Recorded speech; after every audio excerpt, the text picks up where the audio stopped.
এরকম ধর্ম নিয়ে ছিনিমিনি খেলার সুযোগ যেন কেউ না পায়, সেজন্য সমস্ত মুসলমানদের এই দুই প্রশ্নের জবাব সর্বদা পরিষ্কারভাবে জানা থাকা দরকার। এক নম্বর প্রশ্ন হলো, সবগুলি ধর্মই আল্লাহর কাছে গ্রহণযোগ্য কিনা। দ্বিতীয় প্রশ্ন হলো, গ্রহণযোগ্য না হলে পালন করার স্বাধীনতা দিলেন কেন? প্রথম প্রশ্নের জবাবে সূরা আলে ইমরানের 85 নম্বর আয়াতে আল্লাহ বলেন, মাইয়াবতাগি গায়রাল ইসলামি দীনান ফালাই ইউকবালা মিনহু। ইসলাম ছাড়া আর কোনো ধর্ম যদি কেউ পালন করে তাহলে তা কখনো আল্লাহর কাছে গ্রহণযোগ্য হবে না। কথা অস্পষ্ট না সুস্পষ্ট? সুস্পষ্ট। একমাত্র ইসলাম ছাড়া আর কোনো ধর্মই আল্লাহর কাছে গ্রহণযোগ্য নয়। এক প্রশ্নের জবাব, শুধুমাত্র ইসলাম ছাড়া আর কোনো ধর্ম আল্লাহর কাছে গ্রহণযোগ্য নয়। দ্বিতীয় প্রশ্ন ছিল, তাহলে পালন করার স্বাধীনতা দিলেন কেন?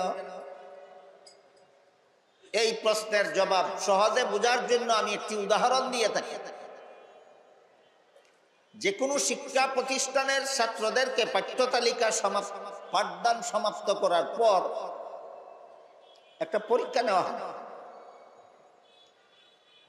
পরীক্ষার্থী ছাত্ররা প্রশ্নপত্র হাতে নিয়ে যখন পরীক্ষার হলে বসে, সকল ছাত্ররাই কি প্রশ্নের সঠিক জবাব লিখতে পারে? না অনেকে ভুলও লেখে? ভুল লিখলে কি তাকে বাধা দেওয়া হয়? না বাধা দেওয়ার কোনো নিয়ম আছে? বাধা দেওয়া হয় না, বাধা দেওয়ার নিয়মও নাই। এখানেও তো প্রশ্ন থাকতে পারে, ভুল লিখলে তো ফেল করবে, বাধা দিলেন না কেন? আর বাধাই যদি দিলেন না তাহলে ভুল জবাব গ্রহণযোগ্য হবে না কেন? এই প্রশ্নের যেই জবাব ওই প্রশ্নের সেই জবাব। উভয় প্রশ্নের একই জবাব। জবাব হলো নিয়ম রক্ষার জন্য। পরীক্ষার হলে পরীক্ষার্থী ছাত্র প্রশ্নের জবাব ভুল লিখলে বাধা দেওয়ার নিয়ম নাই, এজন্য বাধা দেওয়া যাবে না। ঠিক তেমনি ভাবে দুনিয়াতে আল্লাহর কোন বান্দা আল্লাহর ইবাদত ছেড়ে দিয়ে গায়রুল্লাহর পূজার যত ধর্ম আছে এইগুলি পালন করলে বাধা দেওয়ার কোনো নিয়ম নাই, এই জন্য বাধা দেওয়া হবে না।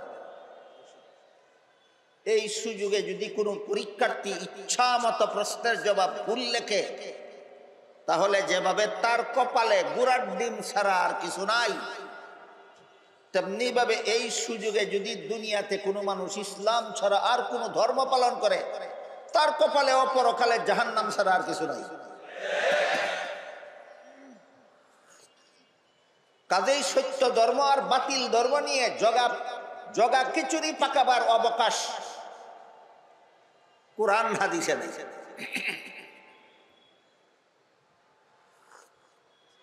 বাকি কুরআনের এক দুইটা শব্দ নিয়া, হাদিসের এক দুইটা শব্দ নিয়া, ইসলামী পরিভাষার এক দুইটা শব্দ নিয়া যার যার মতলব সিদ্ধি কুমতলবে ব্যবহার করা, সেটা হইল যার যার শয়তানি। যার যার শয়তানি। এমন শয়তানি সদা সর্বদাই সমাজে চলে।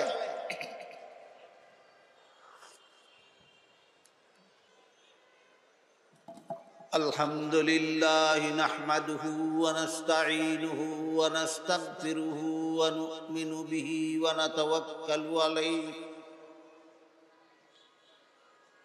ওয়া নাউযু বিল্লাহি মিন শুরুরি আনফুসিনা ওয়া মিন সাইয়্যিআতি আ'মালিনা।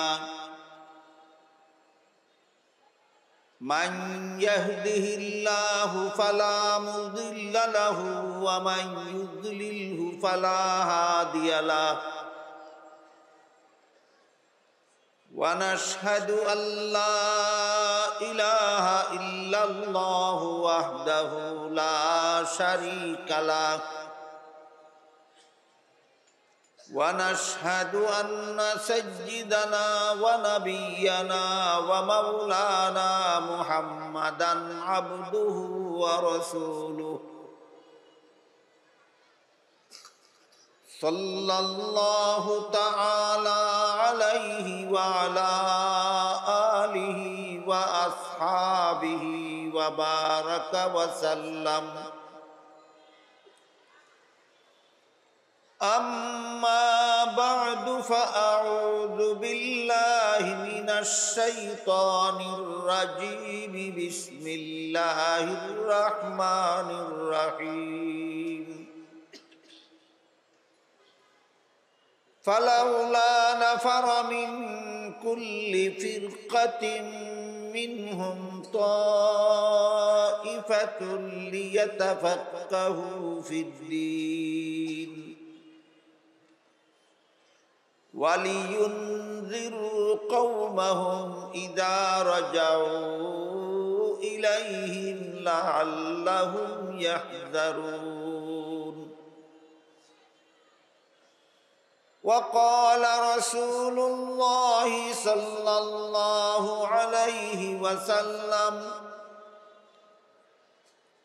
مَنْ يُرِدِ اللَّهُ بِهِ خَيْرًا يُفَقِّهْهُ فِي الدِّينِ، أو كما قال عليه الصلاة والسلام. শ্রদ্ধেয় সভাপতি হযরত উলামায়ে কেরাম, সম্মানিত সুধী সমাজ, দূর দূরান্ত থেকে আগত সর্বস্তরের মুসলমান ভাইয়েরা আমার, পবিত্র কুরআনের যে আয়াতাংশ আমি আপনাদের সামনে তিলাওয়াত করেছি, তাতে আল্লাহ বলেন, হে মুমিন মুসলমানেরা, তোমাদের সকলের মধ্য থেকে কিছু মুসলমান তাফাক্কুহ ফিদ্দীন হাসিল করার জন্য বের হয়ে যায়। দুইটা শব্দ আমি হুবহু কোরআনের ভাষায় বললাম, বাংলায় না বলে। তাফাক্কুহ ফিদ্দীন, এই তাফাক্কুহ ফিদ্দীনের সরল বাংলা অনুবাদ করতে গেলে অনুবাদ দ্বারায় ইসলামী শিক্ষা দীক্ষা। তাহলে আয়াতের মর্ম দ্বারায় কিছু মুসলমান ইসলামী শিক্ষা দীক্ষা অর্জনের জন্য বের হয়ে যাবে। কিন্তু ইসলামী শিক্ষা বলতে কি বুঝায় আর দীক্ষা বলতে কি বুঝায়, এটা ব্যাখ্যা সাপেক্ষ। একটু বিস্তারিত আলোচনার মাধ্যমেই আমাদের বুঝতে হবে ইসলামী শিক্ষা বলতে কি বুঝায় আর ইসলামী দীক্ষা বলতে কি বুঝায়।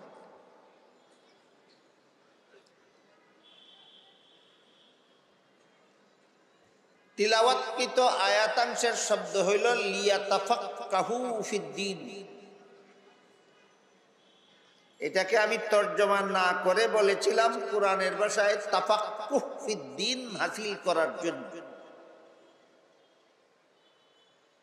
তাই আমরা শব্দটাকে যথাস্থানে অনুবাদ না করে যথাস্থানে কোরআনের ভাষায় রেখে ব্যাখ্যাটা বোঝার চেষ্টা করলে সুবিধা হবে আমি মনে করি।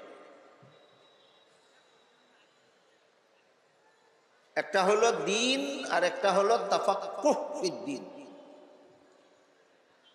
আমরা পৃথক পৃথক ভাবে আগে দিন কাকে বলে তা বোঝার চেষ্টা করব, তারপরে তাফাক্কুহ ফিদ্দীন কাকে বলে তা বোঝার চেষ্টা করব। পবিত্র কোরআনের বিভিন্ন আয়াতে আল্লাহ দিন শব্দটাকে বিভিন্ন অর্থে ব্যবহার করেছে, একই অর্থে নয়। যদি কোরআনের সবগুলি আয়াতে দিন শব্দ একই অর্থে ব্যবহৃত হতো, তাহলে সর্বস্তরের মুসলমান সহজেই বলতে পারতো আমার দিন বলতে কি বোঝায়। কিন্তু সর্বস্তরের মুসলমানকে জিজ্ঞেস করলে যে আপনার দিন বলতে আপনি কি বুঝেন, খুব সহজে জবাব দিতে পারে না। এই জন্য যে দিন শব্দটা তো কোরআনের সবগুলি আয়াতে একই অর্থে ব্যবহৃত নয়। যেমন দেখুন, কোরআনের যে আয়াতে সর্বপ্রথম আল্লাহ দিন শব্দটা ব্যবহার করেছেন সেটা হলো সূরাতুল ফাতিহার ৩ নম্বর আয়াত। এখানে আল্লাহ বলেছেন মালিকি ইয়াউমিদ্দিন। এই আয়াতে আল্লাহ দিন শব্দকে কর্মফল অর্থে ব্যবহার করেছেন। কর্মফল দান দিবসের মালিক আল্লাহ।